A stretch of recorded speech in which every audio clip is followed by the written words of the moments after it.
He recibido una carta de él, contestó. Él la miró extrañado. ¿Dónde está ahora? Está en el ejército, padre mío. ¿En Smolensk? El príncipe permaneció callado un rato, con los ojos cerrados. Luego, como para responder a sus propias dudas y demostrar que lo había comprendido todo, movió afirmativamente la cabeza y abrió los ojos. Sí, dijo claramente y con dulzura, Rusia está perdida, la han perdido. Lloró al decir esto y las lágrimas le resbalaron por las mejillas. La princesa María no pudo contenerse más y también se echó a llorar. El anciano cerró otra vez los ojos y con la mano hizo una seña. Ticón lo comprendió enseguida y fue a secarle las lágrimas.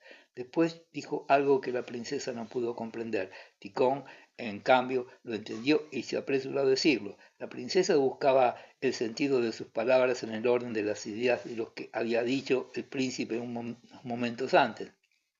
Se preguntaba si hablaba de Rusia, del príncipe Andrés, de ella, de su nieto, de la muerte, y por esto no podía adivinar lo que él quería decir.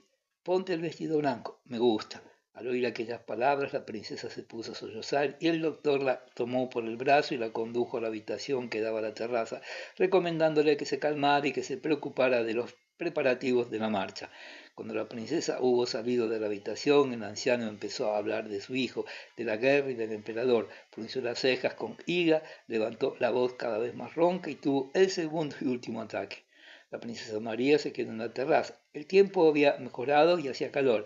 Ella no podía comprender, ni sentir, ni pensar. Estaba completamente entregada al cariño apasionado que sentía por su padre, pareciéndole que lo había ignorado hasta aquel momento. Corrió al jardín y huyó hacia el estanque por la avenida de los Tilos Nuevos, plantados por el príncipe Andrés. Sí, ya le he deseado la muerte.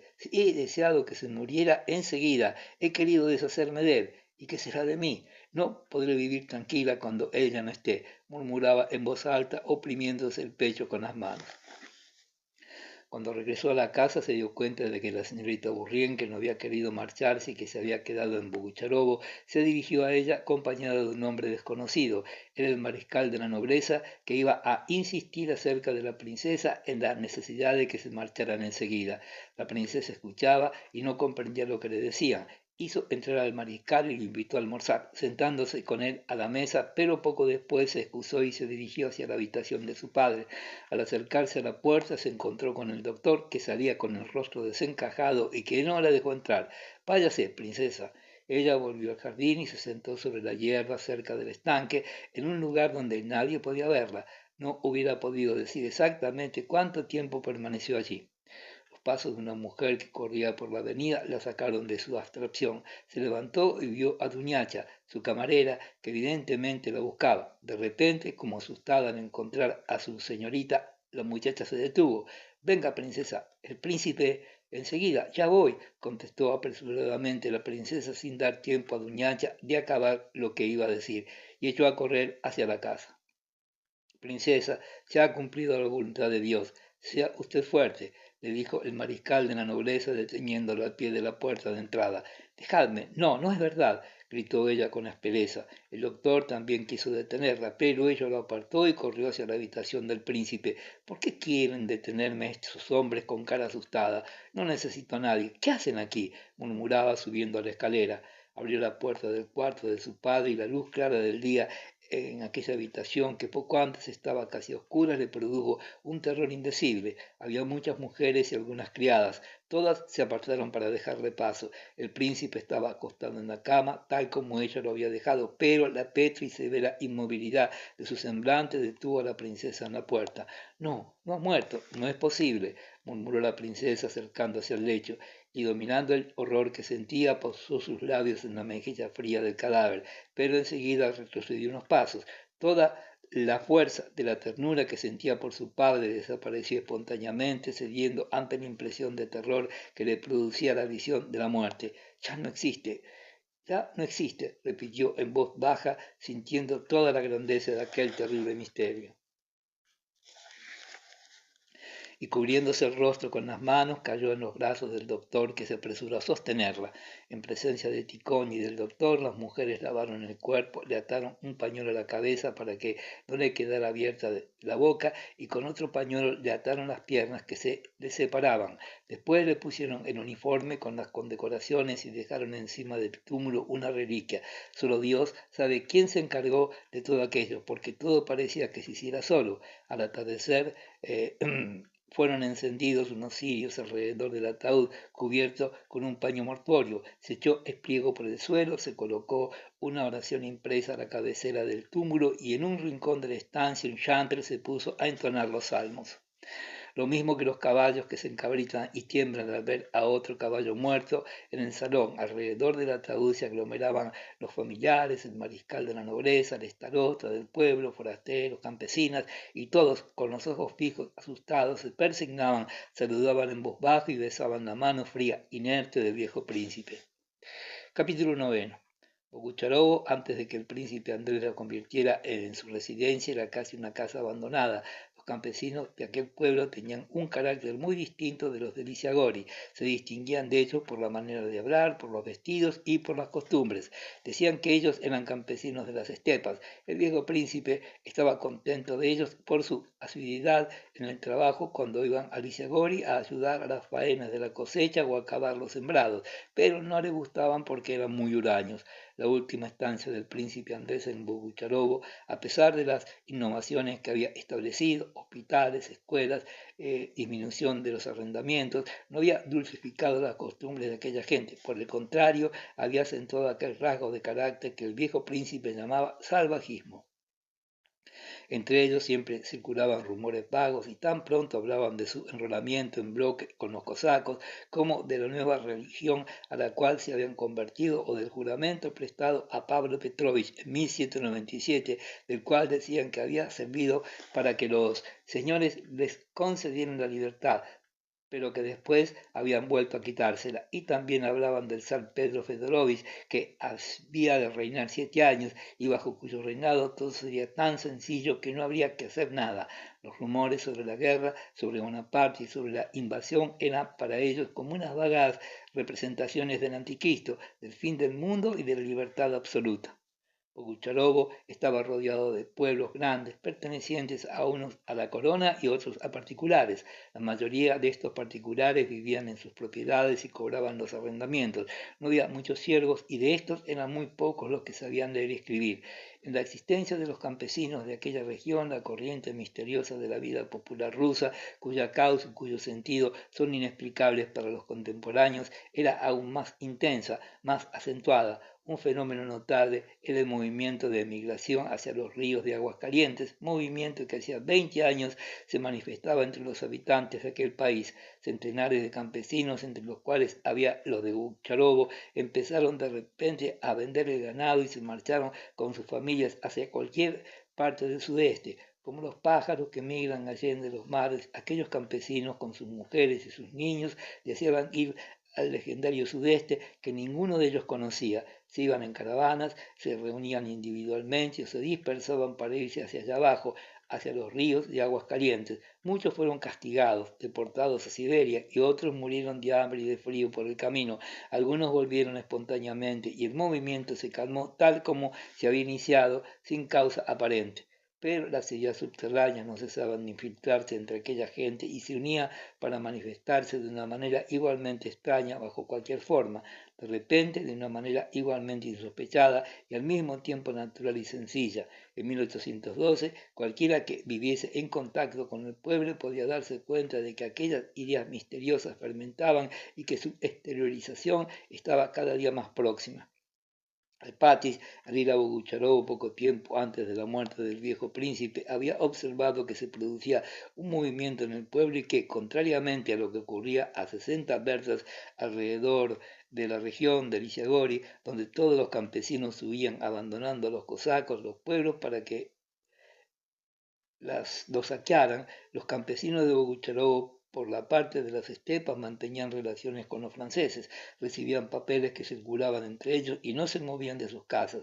Había sabido por criados fieles que el campesino Karl, que se había marchado hace poco con el cargo de la administración y que tenía una gran influencia en el municipio, había dicho al regresar que los cosacos destruían los pueblos abandonados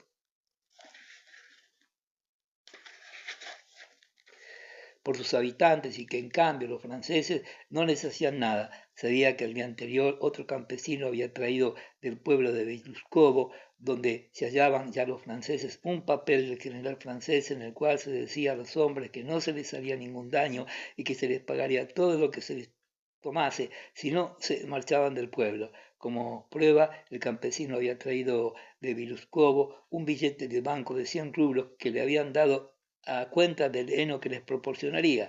Naturalmente, el campesino ignoraba que el billete era falso. Por último, y esto era lo más importante, Alpátych se enteró de que el mismo día que él había ordenado al starosta que reuniera los carros para llevarse el equipaje de la princesa de Bogucharovo, los campesinos se habían reunido y acordado no moverse y esperar. No obstante, el tiempo apremiaba. El día de la muerte del príncipe, el 15 de agosto, el mariscal de la nobleza insistió para que el primer coche conduciendo a la princesa saliera enseguida, pues se acercaba el peligro y decía que después del día 16 no podía responder de nada. Él se marchó el mismo día de la muerte del príncipe y prometió volver al día siguiente para asistir al entierro, pero no volvió porque, según las noticias que acababa de recibir, los franceses seguían avanzando y apenas tuvo tiempo de llevarse a su familia y los objetos de valor que tenía en su finca. Hacía 30 años que Bogucharovo estaba dirigido por aquel starosta que se llamaba Dron y a quien el viejo príncipe llamaba afectuosamente Dronushka. Dron era uno de aquellos campesinos fuertes, moral y físicamente, y después, sin cambiar nada, hasta los 60 o 70 años, sin un solo cabello blanco y con todos los dientes, son tan fuertes y andan tan erguidos como cuando tenían 30. Poco después de la emigración hacia los ríos de aguas calientes, en las que tomó parte como los demás, fue nombrado starosta de Bogucharovo y durante 23 años cumplió sus funciones de una manera irreprochable. Los campesinos le temían más que al amo. Los señores, el príncipe viejo, los príncipes jóvenes y el gerente lo respetaban y bromeando con él le llamaban el ministro. Durante el desempeño del cargo, Dron no había estado una sola vez enfermo ni se le había visto una sola vez borracho. Por más que hubiera pasado una noche en blanco o que hubiera hecho algún trabajo extraordinario, no había dado nunca señales de fatiga. No sabía leer, pero no se equivocaba nunca en las cuentas de dinero, en las grandes cantidades de harina que vendía, ni en el número de gavillas que rendían los campos de Bogucharovo. Alpátych, que llegaba de Lisiagori fatigado y maltrecho, envió a buscar a Dron el día del entierro del príncipe y le ordenó que tuviera preparados 12 caballos para los carruajes de la princesa y 18 carros para el equipaje que tenían que llevarse de Bogucharovo. A pesar de tratarse de campesinos que pagaban arrendamiento, la orden no podía motivar dificultades según el criterio de Alpátych, porque en Bogucharovo había 230 familias y los campesinos vivían holgadamente, pero el starosta Dron puede escuchar la orden en silencio bajo los ojos. Alpátych le iba nombrando los campesinos que conocía cuyos carros quería que fueran requisados. Dron contestó que los campesinos tenían ocupados los caballos en las faenas del campo. Entonces Alpátych nombró otros porque, después de todo, lo mismo daba. Sin embargo, Dron dijo que no había caballos. Unos estaban enganchados en los carros en el campo y otros estaban demasiado cansados para poder prestar el servicio que a Alpátych le interesaba. Además, casi todos los caballos se habían muerto por falta de alimentación. Dron acabó diciendo que era materialmente imposible procurarse suficientes caballos, no solo para los carros de los equipajes, sino hasta para los coches. Alpátych miró fijamente a Dron y frunció el entrecejo. Si Dron era un starosta modelo, también Alpátych conocía su obligación. Hacía 20 años que estaba encargado de los asuntos del príncipe y siempre se había comportado como un administrador modelo. Era hombre de una gran capacidad comprensiva y se hacía cargo mejor que los demás por instinto de los deseos y de las intenciones de las personas con las que trataba, y por eso era un administrador excelente. Al mirar a Dron comprendió enseguida que sus respuestas no eran la expresión de sus pensamientos, sino de la opinión general de los campesinos de Bogucharovo que el starosta había ya pulsado, pero al mismo tiempo pensó que Dron, enriquecido, odiado por los labriegos, tenía que dudar entre aquellos dos campos, el de los señores o el de los campesinos. Observó aquella duda en sus ojos, entonces se acercó a Dron arrugando las cejas. Mira, Dronushka, le dijo, no me vengas con cuentos. Su excelencia, el príncipe Andrés Nikolayevich, me ha ordenado personalmente que hiciera marchar a todo el mundo y que no dejara a nadie entre las manos del enemigo. En esta cuestión hay una orden del zar y el que se quede será un traidor al zar. ¿Me entiendes? Entiendo, repuso Dron sin levantar los ojos. Al Patis no le satisfizo la respuesta. Me parece, Dron, que esto irá mal, dijo moviendo la cabeza. Como usted quiera, murmuró Dron con tristeza. Vaya, Dron, basta, gritó al Patis sacándose las manos del bolsillo y señalando la tierra bajo los pies del starosta. No solamente te veo atravesando de parte a parte, sino que te veo ya enterrado. Dron, cada vez más confuso, miró furtivamente al Patis y bajó los ojos otra vez.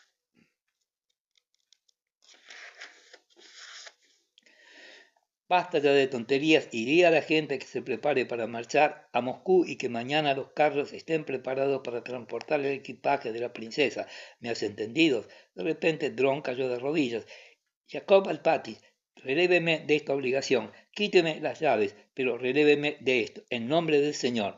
No me vengas con tonterías, replicó severamente Alpatis. Os conozco a todos desde lejos. Dijo esto porque sabía que su arte de apicultor, su talento para disponer las siembras y el hecho de haber sido durante 20 años el hombre de confianza del príncipe le habían dado la reputación de brujo y la capacidad de conocer a los hombres desde lejos, que los campesinos atribuían a los brujos. Dron se levantó y quiso decir algo, pero Alpati no le dejó hablar. ¿Qué es lo que habéis tramado? ¿Qué pensáis hacer? ¿Qué puedo yo contra el pueblo? Exclamó Dron. Se han rebelado. Yo bien les digo, ¿se emborrachan? Preguntó secamente Alpati, interrumpiéndole. Todos se han emborrachado, Jacob Alpati. Han traído otro barril. Pues escucha, yo iré a ver al jefe de policía y tú di a los campesinos que no beban más y que preparen los carros. Obedezco. Jacob Alpati no insistió más. Hacía mucho tiempo que trataba con el campesino y se sabía que la mejor manera de hacerlos obedecer era demostrarle que no se dudaba de su obediencia. Se conformó con el dócil y lacónico obedezco de Dron, a pesar de que estaba casi seguro de que sin el apoyo de la tropa los carros no serían cargados. En efecto, por la tarde los carros no estaban preparados. En el pueblo, cerca de la taberna, había tenido lugar una asamblea y los campesinos habían decidido soltar los caballos en el bosque y no facilitar los carros. Alpati, sin decir nada a la princesa de lo ocurrido, mandó descargar sus equipajes que llegaban de Lisiagori y preparar sus caballos para el coche mientras él iba a ver las autoridades. Capítulo 10.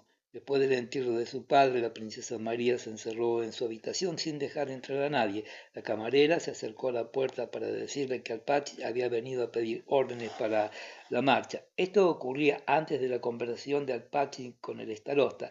La princesa María se levantó del diván donde se había echado y a través de la puerta cerrada dijo que de momento no marcharía y que la dejaran tranquila de una vez. Las ventanas de la habitación de la princesa María daban a poniente. Se había tendido sobre el diván de cara a la pared y con los dedos tocaba los botones de la tapicería de cuero. No veía más que aquella tapicería y sus ideas vagas se concentraban en una sola cosa.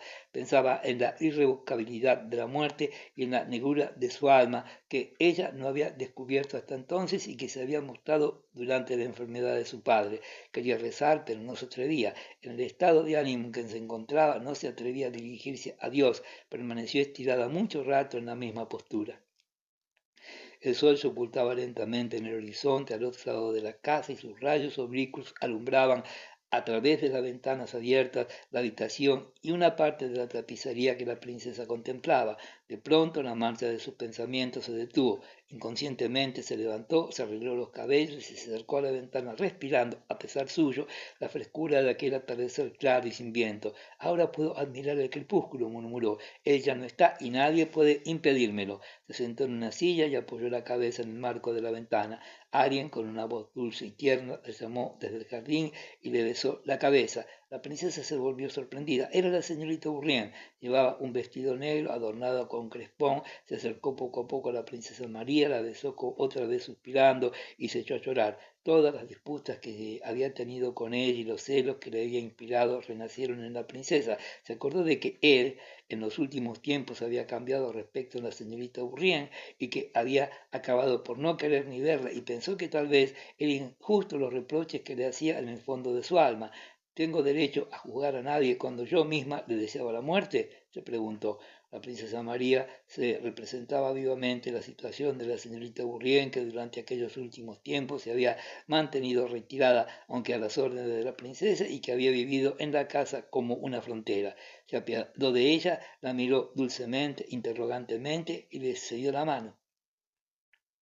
La señorita Bourrienne siguió llorando y besando la mano de la princesa y habló de la pena que sentían las dos. Dijo que el único consuelo para su dolor era que la princesa le permitiese compartirlo con ella y que los equívocos de antes tenían que desaparecer ante el disgusto que estaban pasando. Afirmó que se sentía inocente delante de todos y que él, desde el más allá, veía el cariño y el agradecimiento que le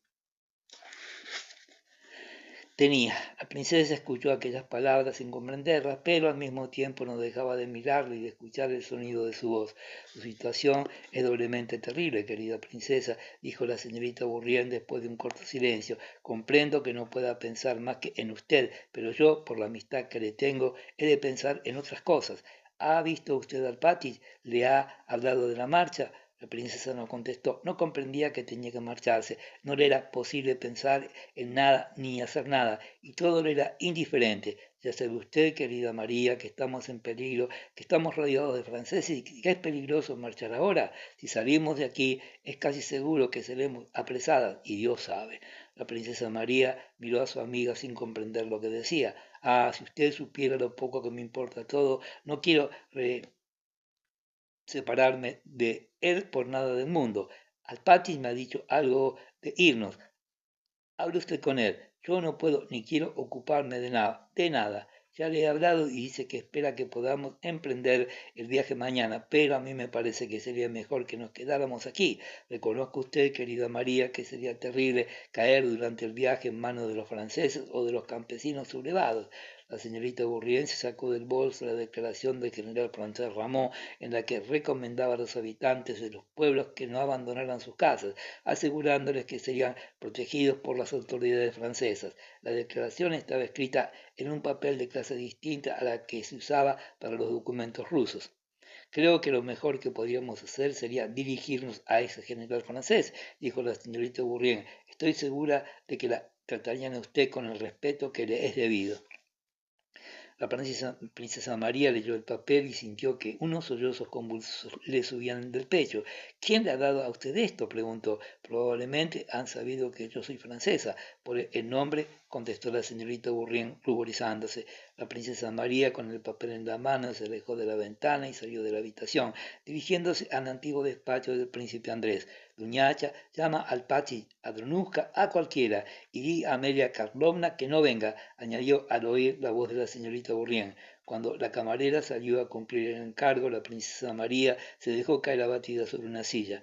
Hay que huir cuanto antes, murmuró horrorizada ante la idea de que podía tener que quedarse allí entre las manos de los franceses. Si el príncipe Andrés supiera que estoy en poder del enemigo, si supiera que yo, la hija del príncipe Nicolás Andreevich Volkonsky, pedía protección al general Ramón y aceptaba su generosidad, aquella idea la hizo temblar y sofocada sintió un acceso de cólera, de indignación como nunca lo había sentido. Todo aquello tan penoso y sobre todo tan ofensivo en aquella situación se presentó vivamente a su imaginación.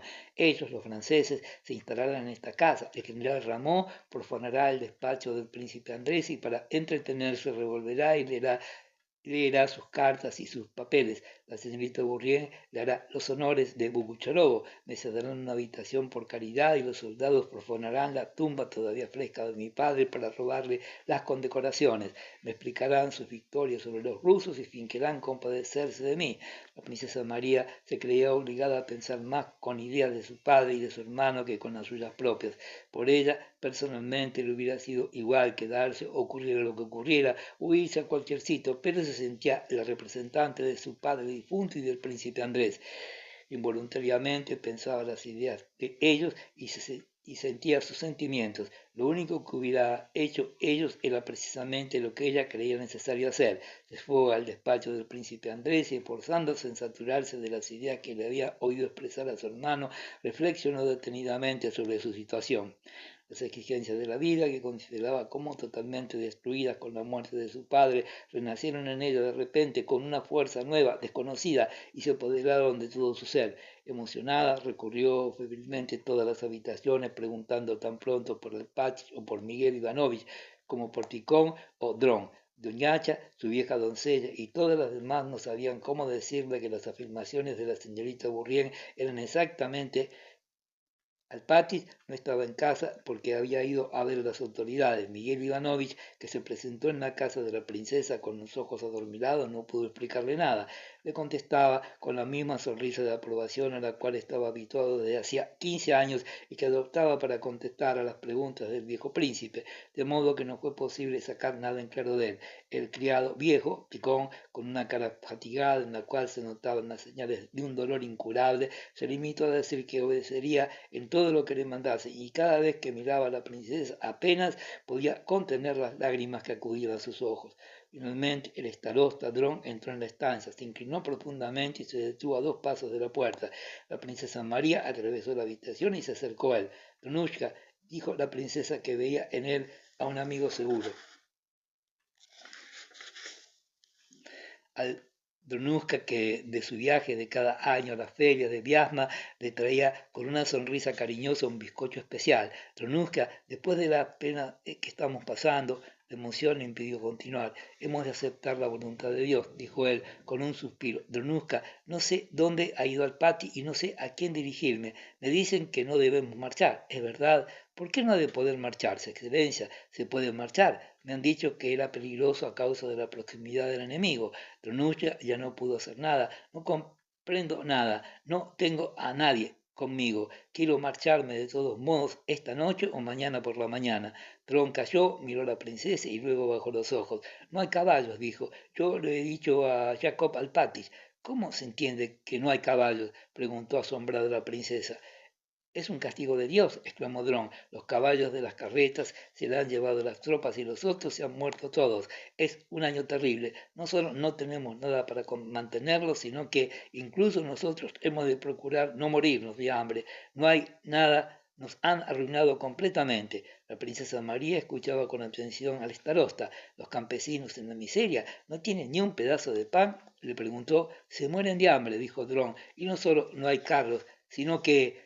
Pero, ¿por qué no me lo has dicho antes, Dronushka? Que no podemos ayudarlos. Yo haré todo lo que pueda. La princesa María, muy sorprendida de que en aquel momento, cuando ella tenía el alma embargada por una gran pena, hubiese ricos y pobres y que los ricos no ayudasen a los pobres. Había oído decir y sabía vagamente que había el trigo de los señores y que se daba a los campesinos, y sabía también que ni su padre ni su hermano negaban nada a aquella gente si tenían necesidad de algo, únicamente que temía equivocarse hablando de una distribución de trigo a los campesinos que tenía intención de ordenar. Estaba contenta de que se le hubiera presentado un motivo de preocupación que le permitiera olvidar su dolor sin avergonzarse de ello. Empezó a preguntar a Dron detalles de la miseria de los campesinos y de los que los señores poseían en Bucharovo. En casa debe haber el trigo de mi padre, del señor, ¿verdad? El trigo de los señores está intacto, contestó Dron con altivez. El príncipe no había ordenado que lo vendiéramos. Dáselo a los campesinos, dale todo lo que necesiten, dijo la princesa María. Yo te autorizo en nombre de mi hermano. Dron lo contestó y suspiró profundamente. Reparte el trigo entre ellos, dales todo lo que precisen. Te lo ordeno en nombre de mi hermano. Le dirá que es todo suyo. No ahorraremos nada. Ya se lo puedes decir. El starosta miraba fijamente a la princesa mientras hablaba. En nombre del Señor, quítame este peso de encima, princesa. Déjame devolver las llaves. He servido durante 23 años y no he hecho ningún mal a nadie. Líbrame de este peso por el amor de Dios. La princesa no comprendió qué quería decir ni de qué peso tenía que librarle. Le contestó que no había dudado nunca de su fidelidad y que estaba dispuesta a hacer todo lo que fuera necesario por él y por los campesinos. Capítulo 11. Una hora más tarde, Duñacia dijo a la princesa que Dron, en virtud de sus órdenes, había reunido a todos los campesinos cerca de la granja y que deseaba hablar con la señora. Pero si yo no les he llamado, únicamente he dicho a Dron que les diera trigo. Por Dios, princesa, madrecita mía, diga que les echen y no vaya usted. Todo eso no son más que excusas. Jacob Alpátich vendrá enseguida y nos iremos. No le haga caso. Pero, ¿qué excusas? Preguntó la princesa sorprendida.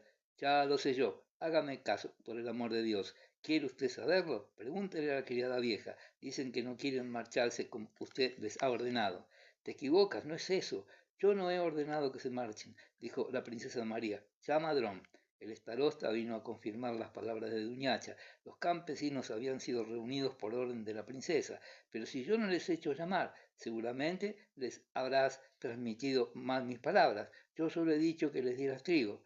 Don suspiró y no dijo una palabra. ¿Qué es lo que quieren? Pues, si usted lo manda, se irán. No, no, yo iré a verlos, ya iré a verlos yo. A pesar de las súplicas de Duñacha y la criada vieja, la princesa María salió al portal. Dron, Duñacha, la criada y Miguel Ivanovich la siguieron.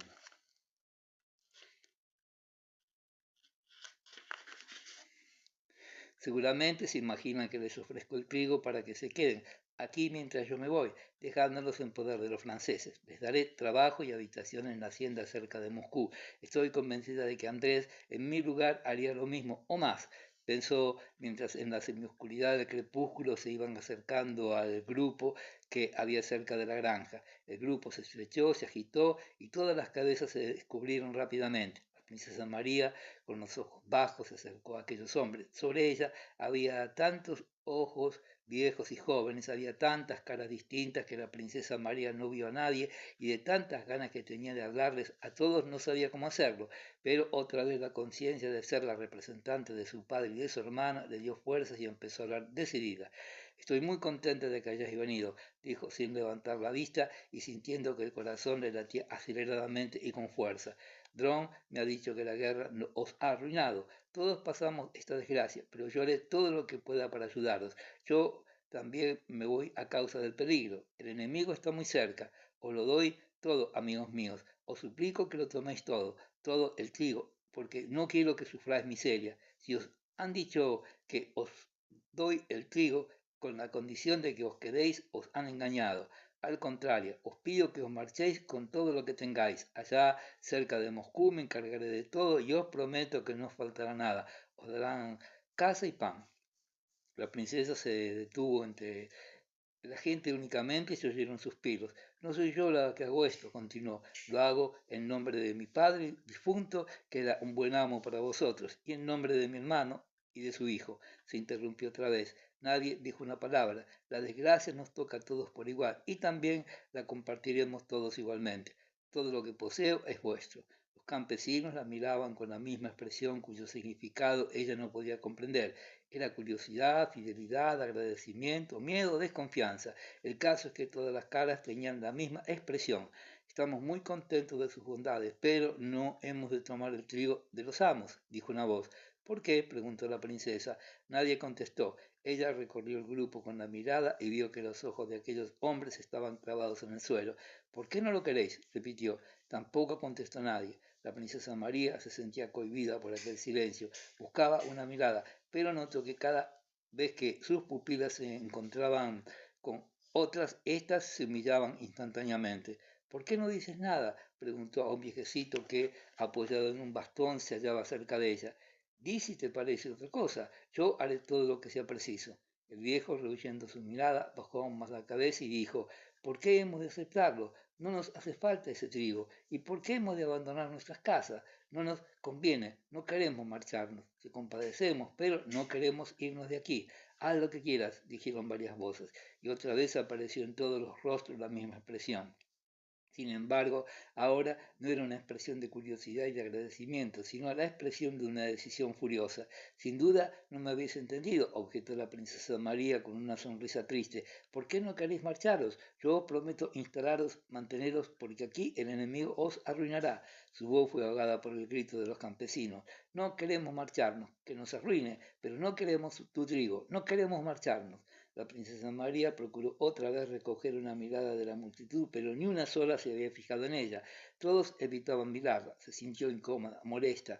Vaya, qué lista es. Ve detrás de ella y síguela. Abandona tu casa y trabaja como un negro. Sí que estaríamos bien. Y para eso quiere darnos trigos, dijeron unas voces entre la multitud. La princesa subió los escalones del portal con la cabeza baja y entró en la casa. Repitió a Dron la orden de preparar los caballos para emprender la marcha al día siguiente y se retiró a su habitación, quedándose sola con sus pensamientos. Capítulo 12. Aquella noche la princesa María permaneció sentada mucho rato al pie de la ventana abierta de su habitación, escuchando los rumores de las conversaciones de los campesinos que llegaban hasta allí. Sin embargo, no pensaba en aquella gente. Comprendía que hubiera tenido que pensar en ellos, pero no podía comprenderlos. Pensaba siempre en lo mismo, en su desgracia que a causa de las preocupaciones presentes se había convertido para ellos en una cosa pasada. Ahora ya podía sumergirse en sus recuerdos y podía llorar y rezar. Después de la puesta del sol se había calmado el viento y la noche era tranquila y fresca. A medianoche comenzaron a extinguirse las voces. El gallo cantó y la luna llena apareció detrás de los tilos. Se levantaba una neblina espesa y sobre el pueblo y la casa se extendía el silencio. Ante ella desfilaban una detrás de otra las escenas del pasado próximo, la enfermedad y los últimos momentos de su padre, y con una mezcla de placer y de dolor se entretenía reviviendo aquellas imágenes, de las cuales solo apartaba su pensamiento. La última, la de la muerte, que no se sentía capaz de evocar en aquella hora quieta y misteriosa de la noche, y aquella escena se le aparecía con tanta claridad y con tantos detalles que tan pronto le parecía una escena del pasado como del presente y hasta a veces del porvenir. Se acordaba vivamente del instante en que el viejo príncipe había sufrido el primer ataque en el jardín de Lisiagori, cuando lo habían transportado en brazos, cuando murmuraba palabras ininteligibles con los labios, cuando contraía las cejas blancas y la miraba inquieto y tímido. Quería decirme lo que me dijo el día que murió. Siempre pensaba en lo que me tenía que decir, pensaba la princesa, y se acordaba de aquella noche de Lisiagori con sus crueles detalles, la víspera del ataque, cuando ella, presintiendo una desgracia, no quería separarse de él. Contrariándolo, no dormía y por la noche bajaba de puntillas, se acercaba a la puerta del jardín de invierno donde su padre había pasado la noche y escuchaba su voz. Él hablaba con Ticón, con una voz enfermiza y fatigada. Decía algo de Crimea, de las noches cálidas y de la emperatriz. Se veía que tenía ganas de hablar. ¿Y por qué no me han llamado? ¿Por qué no quiere que esté y prefiere a Ticón? Pensaba entonces igual que ahora, la princesa María. Ahora ya no contará a nadie lo que tenía dentro del alma. No volverá jamás ni para él ni para mí aquel momento en que podía decir lo que yo quería y yo lo escuchaba y lo comprendía. Y a medida que iba avanzando la noche se embebía más y más en sus pensamientos. ¿Por qué no entré entonces en su habitación? Tal vez me hubiera dicho lo que me dijo el día de la muerte. Aquella misma noche, en su conversación con Ticón, me nombró 2 veces. Quería verme y yo estaba detrás de la puerta. Era triste y penoso tener que hablar con Ticón, que no le comprendía. Recuerdo que hablaba de Lisa como si estuviera viva. No se acordaba de que había muerto y Ticón tuvo que decirle que ya no existía. Entonces le llamó imbécil. Sufría a través de la puerta, oí como un estertor y se estiró sobre la cama diciendo, Dios mío, ¿por qué no entré entonces? ¿Qué arriesgaba? Tal vez se hubiera consolado y me hubiese dicho aquellas palabras. Y la princesa María pronunció en voz alta la palabra tierna y cariñosa que su padre le había dicho el día de la muerte. La repitió muchas veces llorando y el llanto le ligero el espíritu. Veía frente así a aquella cara que no era la que había visto siempre, sino una cara tímida, pálida, dulce por primera vez, con todas las arrugas, con todos los detalles, en el momento que se inclinaba hacia ella para oír bien lo que le decía. Repitiendo aquella palabra, de repente se le ocurrió preguntarse, ¿qué debía pensar cuando me dijo aquello? ¿Qué debe pensar ahora? y por toda respuesta lo veía con la misma expresión que tenía en el ataúd, con el rostro sujeto con un pañuelo blanco y aquel horror que había sentido al tocarlo y convencerse de que no solo no era él, sino que era algo repugnante y misterioso. Volvió a acobardarla, quería pensar en otra cosa, quería rezar, pero no podía. Con los ojos muy abiertos contemplaba el claro de luna y la sombra y temía ver de un momento a otro el rostro pálido del muerto. Sentía que el silencio que reinaba sobre la casa y dentro de la casa paralizaba poco a poco todos sus miembros y sus sentidos. Duñacha, llamó, y como no obtuviese respuesta, volvió a gritar, ¡Duñacha! Sus nervios excitados le impidieron esperar más y corrió hacia el cuarto de las criadas, que se asustaron mucho y salieron a ver lo que le ocurría. Capítulo 13. El 17 de agosto, Rostov e Irin, acompañados de la brusca que acababa de regresar del cautiverio de un uso y una ordenanza, salieron a pasear a caballo por las afueras de Bogucharovo para probar un caballo nuevo que había comprado Irin y para informarse de si había heno para aquellos pueblos.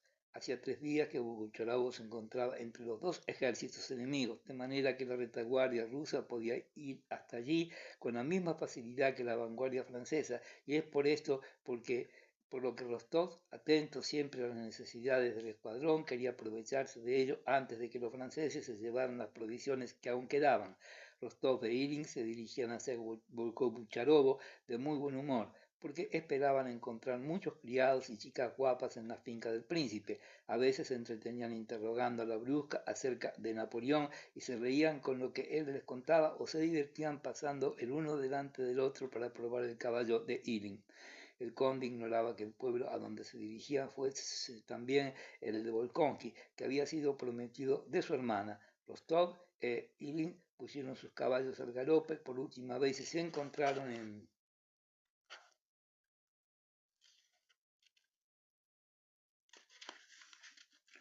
un recodo del camino de Bogucharovo, muy cerca ya de la población. Rostov, adelantándose a Irin, entró primero en la calle del pueblo. «Me has ganado», exclamó Irin. «Sí, yo siempre llego primero, lo mismo en el campo que aquí», repuso Rostov, acariciando el cuello de su caballo, del Don, cubierto de espuma.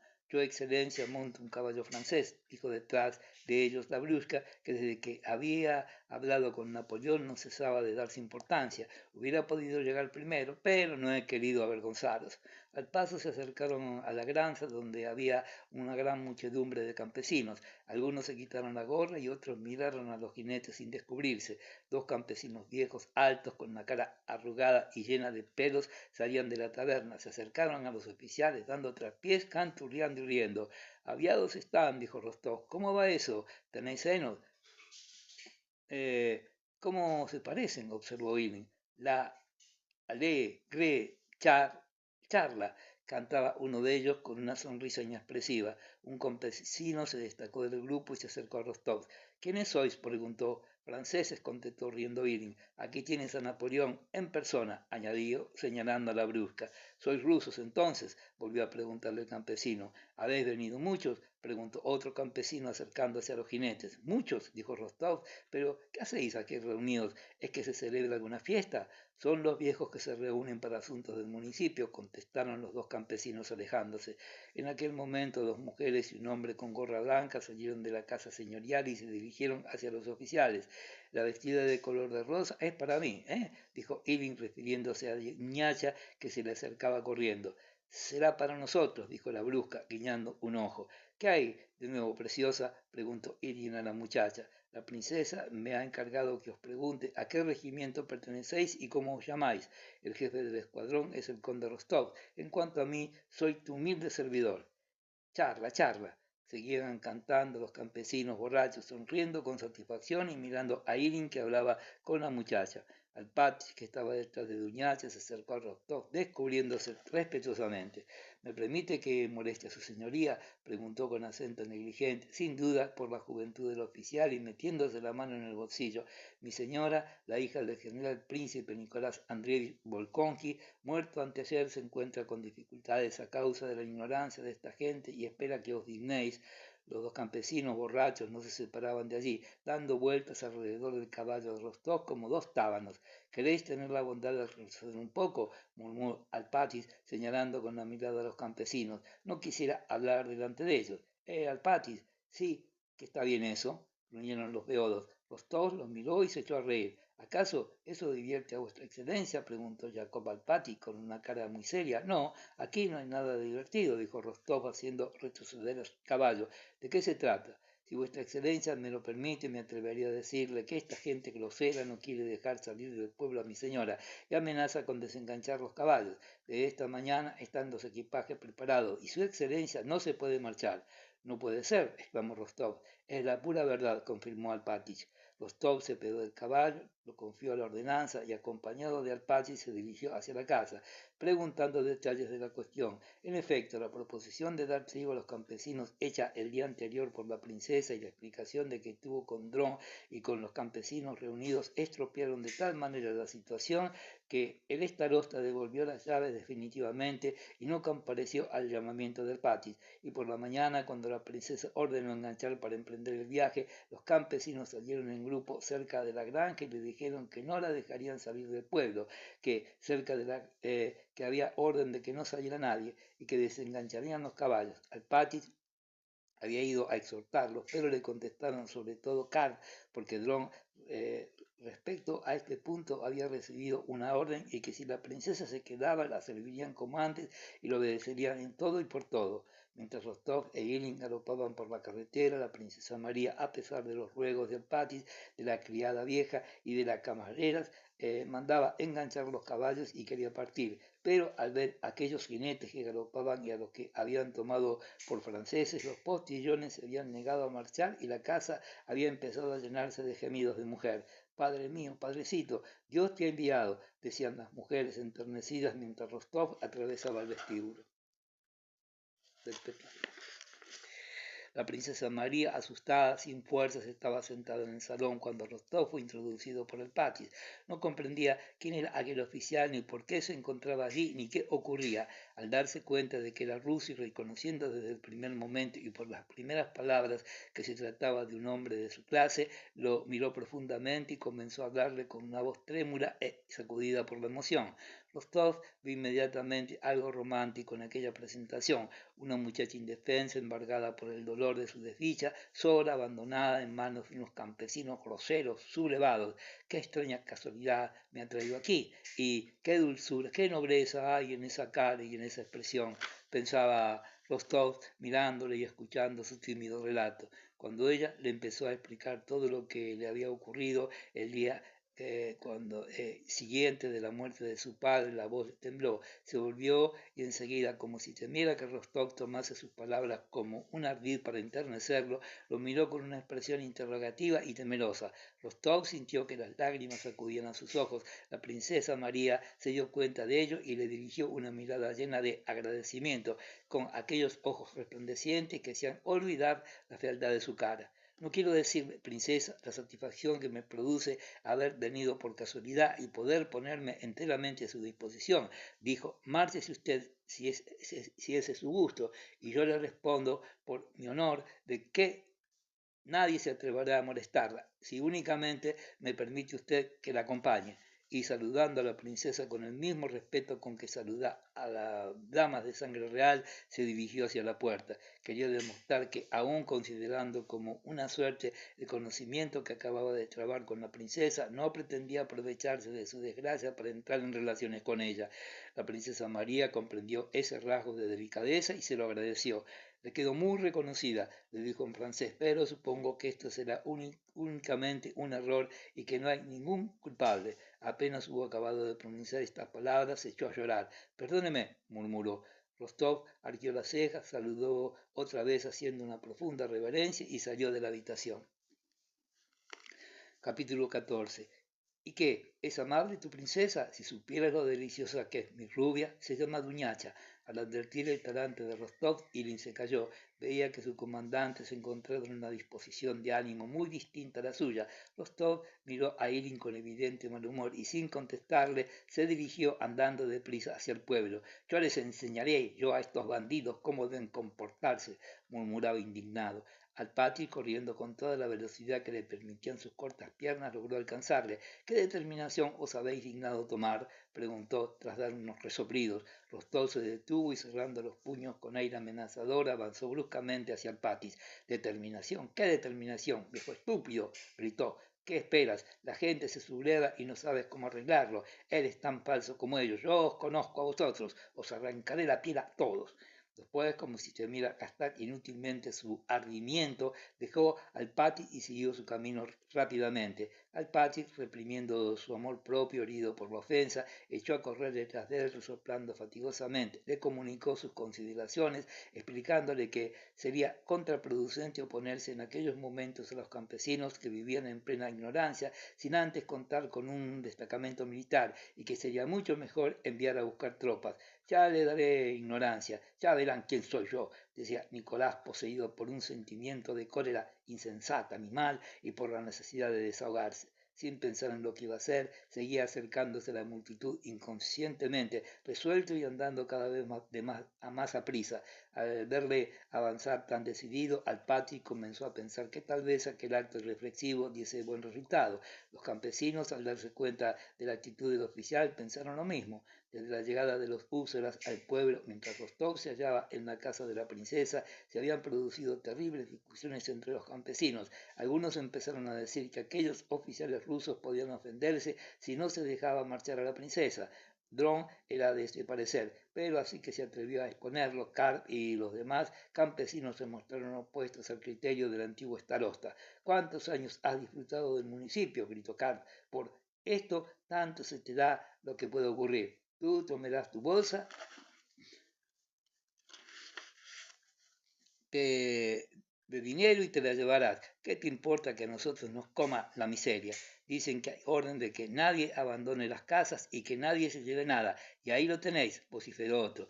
Tu hijo tenía que ir a la guerra y como tenías miedo de que te lo mataran, has hecho enrolar a mi baña. Pues todos habremos de morir, dijo un viejecito encarándose agresivamente con Dron. Así es, sabremos morir. ¿Cómo se entiende? ¿Acaso me han rebajado de mis funciones?, exclamó Dron. Claro, entre tanto ya has hecho lo tuyo. Dos campesinos altos dijeron lo mismo. Cuando Rostov, acompañado de Ilin, de la Brusca y del Patis, se acercó al grupo, Karp, metiéndose los dedos en el cinturón, avanzó medio sonriente. Dron, por el contrario, retrocedió hasta las últimas filas. La multitud cayó. ¿Quién es el starosta?, gritó Rostov, acercándose decididamente al grupo. ¿El starosta? ¿Por qué lo queréis?, preguntó Karp. Pero aún no había tenido tiempo de acabar de formular su pregunta cuando la gorra le caía unos pasos más allá y la cabeza se le ladeaba de una violenta bofetada. ¡Fuera las gorras, gentuza!, gritó Rostov fuera de sí. ¿Dónde está el starosta? ¿El starosta? Pregunta por el starosta. Dron Zakharovich, te llaman, dijeron a la vez varias voces mientras todas las cabezas se descubrían. No queremos rebelarnos, ya sabemos la orden, exclamó Karp. Esto lo han dispuesto los viejos. Aquí manda demasiada gente, repuso otro campesino. ¿Aún os atrevéis a hablar, bandidos traidores?, gritó Rostov, tomando a Karp por el cuello de la chaqueta y sacudiéndolo furiosamente. Los campesinos miraban atónitos aquella escena. Atadlo, ordenó Rostov a sus amigos. La Brusca se precipitó sobre Karp y le sostuvo las manos. Hay que llamar a los nuestros, preguntó. Al Pati se dirigió a los campesinos y llamó a dos por sus nombres. Ordenándoles que ataran a Karp. Los campesinos salieron dócilmente de entre el grupo y se quitaron los cinturones.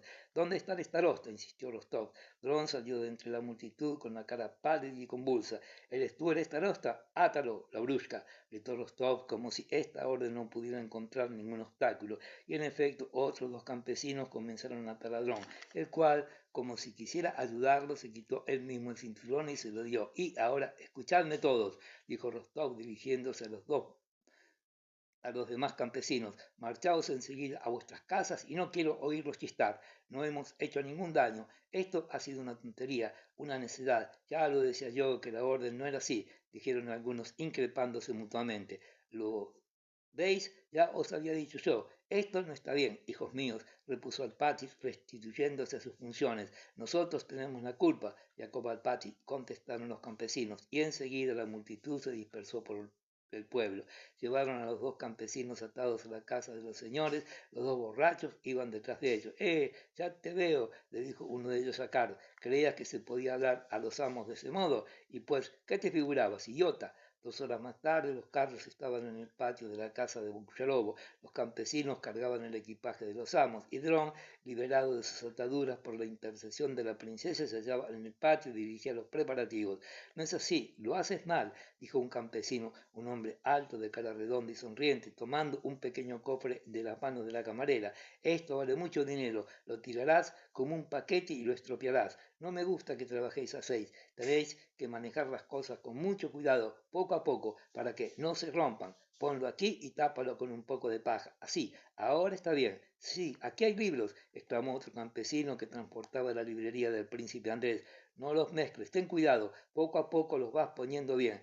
Sí, que te pesan los libros, ¿eh? Sí, se ha escrito mucho. No se deben de haber divertido mucho con todo esto, dijo un campesino regordete guiñando un ojo con importancia y señalando los diccionarios que estaban encima de los demás libros.